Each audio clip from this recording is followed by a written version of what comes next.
Welcome to Vedavyasa academy. Dear friends,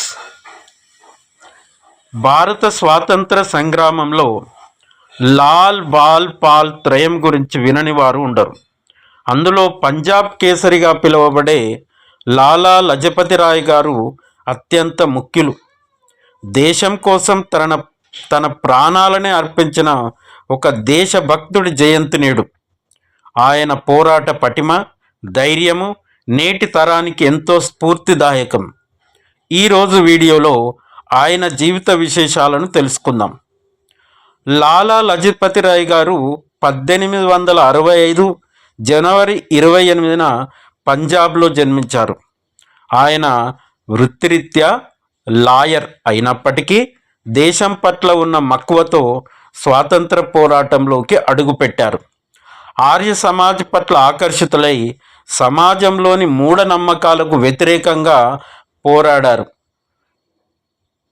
తన రాజకీయ ప్రస్థానం చూసినట్లయితే లాల్ బాల్ పాల్ భారత జాతీయ కాంగ్రెస్లో అతివాద భావజాలం కలిగిన నాయకుడిగా ఆయన ఎదిగారు. బాలగంగాధర్ తిలక్ మరియు బిపిన్ చంద్రపాల్లతో కలిసి లాల్ బాల్ పాల్గా ప్రసిద్ధి చెందారు. బ్రిటిష్ వస్తువులను బహిష్కరించాలని, స్వదేశీ వస్తువులని వాడాలని ప్రజల్లో చైతన్యం తెచ్చారు. ఆర్థికంగా భారత్ బలోపేతం కావాలని భావించి పంజాబ్ నేషనల్ బ్యాంక్ స్థాపనలో కీలక పాత్ర పోషించారు. 1928 సంవత్సరంలో బ్రిటిష్ వారు భారత్కు పంపిన సైమన్ కమిషన్కు వ్యతిరేకంగా లాల్ గారు లాహోర్లో భారీ నిరసన చేపట్టారు. సైమన్ గో బ్యాక్ అంటూ ఆయన చేసిన నినాదము దేశాన్ని ఉర్రూతలూగించింది.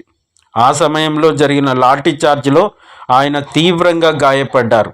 ఆ గాయాలతోనే పోరాడుతూ 1928 నవంబర్ 17న ఆయన తుది శ్వాస విడిచారు.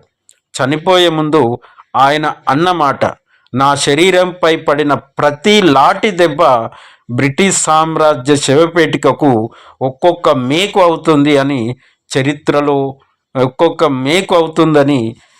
ఇది చరిత్రలో అన్నారు.